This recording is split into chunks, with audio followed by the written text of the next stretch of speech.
Olá novamente. Esse é o terceiro vídeo do blog e no segundo vídeo eu falei um pouco da gestão do tempo, de como nós devemos administrar o nosso tempo, né? De apenas te levando a refletir sobre o assunto, né? Te levando a refletir um pouco sobre como eu estou administrando o meu tempo. E nesse vídeo agora eu gostaria de abordar nossa responsabilidade, não apenas sobre o tempo, mas sobre a nossa vida como um todo, né? Qualquer ação que nós fazemos gera uma consequência, seja às vezes apenas para nós, seja outras vezes, né, envolvendo outras pessoas. Eu gostaria especialmente de comparar duas áreas da nossa vida, né, a área profissional e a área pessoal.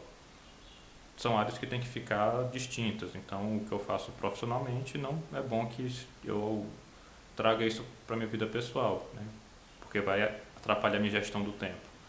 O tempo que eu teria para mim, para minha família, para minhas responsabilidades pessoais, estaria sendo preenchido pelo meu trabalho. Isso não é bom.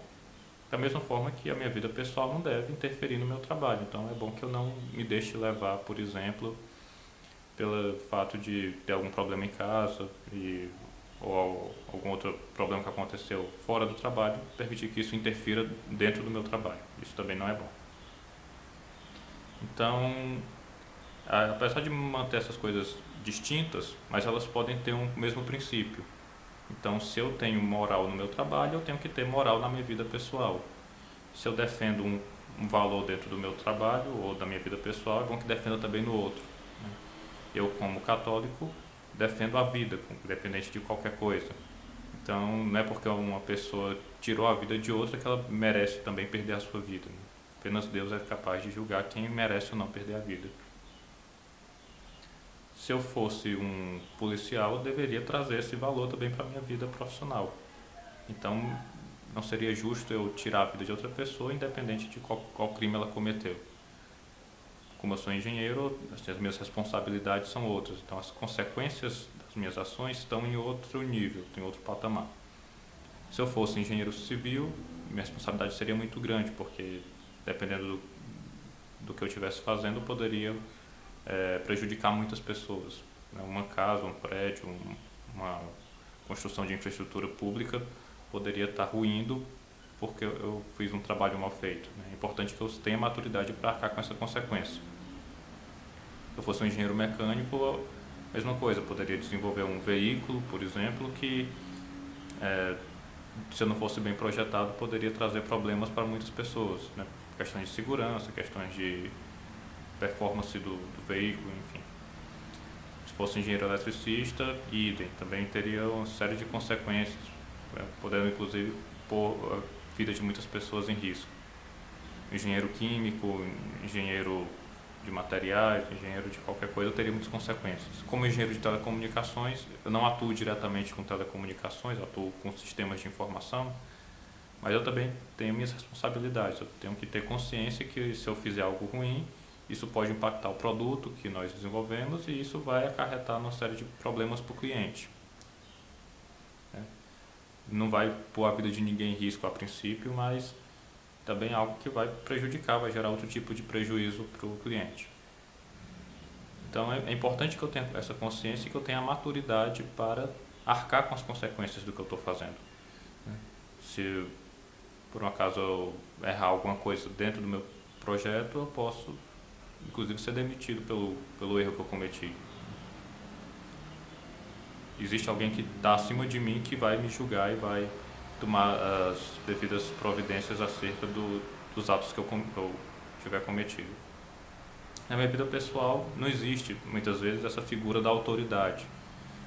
Deveria existir. No caso, sempre uma pessoa deve respeitar os pais ou respeitar sensos comuns, assim, que sejam, digamos, impostos, mas que sejam bem aceitos pela sociedade. No caso de uma família, que é o centro da vida pessoal, é importante que cada um assuma a sua responsabilidade. O pai que assume a responsabilidade de sustentar a família, a mãe que assume a responsabilidade também, às vezes, de sustentar, mas principalmente de conduzir a família, né? Se o pai não sustenta, a mãe não conduz, então né, a família desmorona, não vão para lugar nenhum. Os filhos têm que ter a responsabilidade de não ofenderem, de não cometerem delitos, né? Se por um acaso o filho cometeu o delito, os pais têm a responsabilidade de educá-los e reconduzi-los ao caminho correto. Uma vez que as pessoas não assumem suas responsabilidades, os atos e as decisões que elas tomam se desdobram em outras consequências. Então, dentro da família, se o pai ou a mãe não assumir a devida responsabilidade, os filhos não vão ter os valores que deveriam ter. E acontece o que nós vemos. Acontecem pessoas que se entregam às drogas, se entregam à prostituição, filhos que não têm o menor respeito com os pais, filhos que se tornam pais muito cedo e não têm a menor maturidade e vão gerar filhos piores ainda. Como eu já tive a oportunidade de ver uma mãe, aparentava ser muito jovem, e ela dava ordens para uma criança dentro de um berço. A mãe talvez tivesse um filho de menos de 1 ano, dava um brinquedo e dizia: não derrube no chão, e a criança, sem nem entender o que estava acontecendo, derrubava o brinquedo, a mãe pegava novamente no chão, limpava e devolvia para a criança e dizia: não jogue no chão. A mãe, porque fala com a criança de 1 ano, ela não está preparada nem para iniciar uma vida independente. E agora ela é mãe de família, assim, isso é terrível. A criança não vai ter a menor formação pessoal e a culpa não é da criança, a culpa às vezes também não é nem da mãe, a culpa é dos pais que não cuidaram da mãe e deixaram ela engravidar sem a menor preparo. Isso são as consequências de uma má criação, as consequências dos erros errados que nós tomamos ao longo de nossas vidas. Na vida social também é importante, porque se eu viro as costas, por exemplo, para alguém que precisa, a pessoa não vai deixar de precisar porque eu não quero ajudar, ela vai continuar precisando, e se eu não ajudo ninguém, alguém vai, a pessoa que continua precisando pode começar a pensar: poxa, ele tem tanto e não me ajuda, por que né? Se ele não me ajuda, o jeito é eu tentar conseguir uma ajuda forçada, né? A ajuda forçada vai ser a pessoa ir atrás de meios não lícitos para conseguir o sustento, né? Na minha vida dentro da igreja, eu já tive a oportunidade de conversar com pessoas que foram criminosos, graças a Deus foram redimidos, mas a pessoa me falava que muitas vezes não queria ter uma vida criminosa, mas era a única opção que ela tinha, porque não tinha ajuda de governo, não tinha ajuda de filantropia, não tinha ajuda de ninguém. Ficava na rua se drogando e às vezes chegava a um ponto que a droga dominava tanto a mente da pessoa que ela perdia a consciência do que era certo e do que era errado. Uma consciência essa que já era muito fraca, porque uma pessoa muitas vezes órfã e não tinha nenhuma base pessoal, uma base familiar. Então, é isso que eu gostaria de falar hoje, né? Apresentar as consequências daquilo que nós tomamos como decisões para a nossa vida. Se alguém me pede, a pessoa não é um vagabundo que está simplesmente querendo tirar algo meu, né? Ela é um ser humano que precisa de ajuda. E isso é uma responsabilidade nossa, que temos alguma condição de ajudar. Senão aquele ser humano pode vir a nos prejudicar depois, né? Eu não devo ajudar por medo, eu devo ajudar por um senso de vida comum, né? Até porque hoje eu posso estar com uma condição um pouco melhor, mas amanhã eu não sei. Como eu já tive a oportunidade de ver também pessoas que tinham uma condição muito boa e um belo momento, às vezes porque não assumiram as responsabilidades dos seus atos, começaram a enveredar por caminhos tortuosos, caminhos obscuros, e perderam o que tinham, né? Como políticos que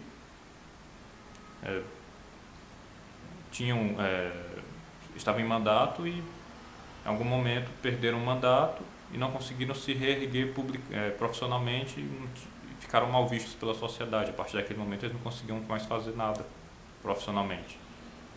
e começaram a ter que pedir ajuda para pessoas, para outras pessoas, né?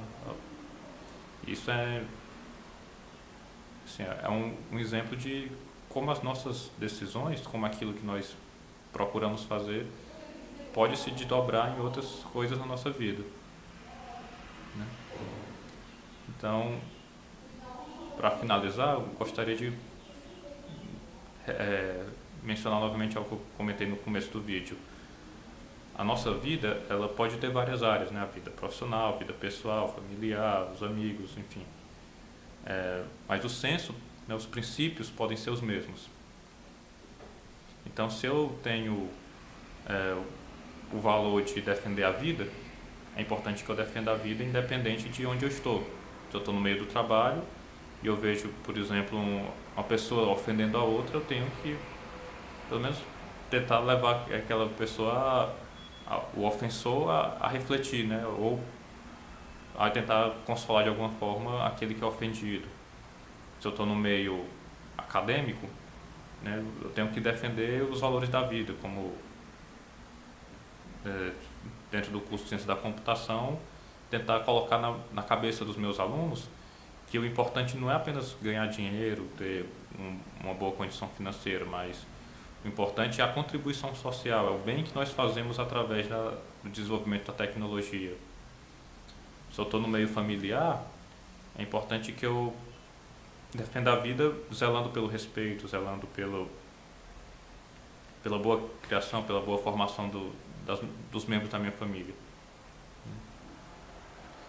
Também é importante que eu saiba que eu sozinho não consigo fazer nada. Então, por mais que eu, por exemplo, queira defender uma vida em gestação de algum familiar, se ele não quiser defender, eu fiz a minha parte, né? Infelizmente, eu não tenho como prender a pessoa e impedir que ela, por exemplo, faça um aborto, caso ela decida fazer esse aborto. Mas é importante que eu mostre à pessoa que existe outra opção, que o aborto não é o melhor caminho. Na verdade, não é nem um caminho digno, né? É um caminho covarde. Se eu assumo, por exemplo, o compromisso com uma pessoa, o compromisso conjugal, é importante que eu assuma também as responsabilidades desse compromisso, né? Então, eu defendo muito que as nossas ações têm que ser firmadas de acordo com o nível da responsabilidade. Se eu quero fazer algo que vai me trazer consequências para a vida inteira, eu tenho que assumir um compromisso para a vida inteira. Se eu tomar uma decisão que vai trazer consequências para um ano, eu tenho que estar comprometido dentro daquele ano, né? Então, cada coisa tem que estar no seu lugar. Para finalizar, então, vamos fazer uma pequena oração pedindo a Deus que nos capacite a corresponder com as nossas ações, a assumir a responsabilidade daquilo que nós fazemos. Senhor, estamos aqui nós dois. Eu desse lado da câmera e o espectador internauta assistindo. E eu te peço que, junto com ele, eu também consiga assumir a responsabilidade dos meus atos, assumir de forma madura as consequências daquilo que eu decido fazer. E pela intercessão da Virgem Maria, eu me entrego a Ti, Senhor, e peço que o Seu Espírito conduza os meus passos. Amém.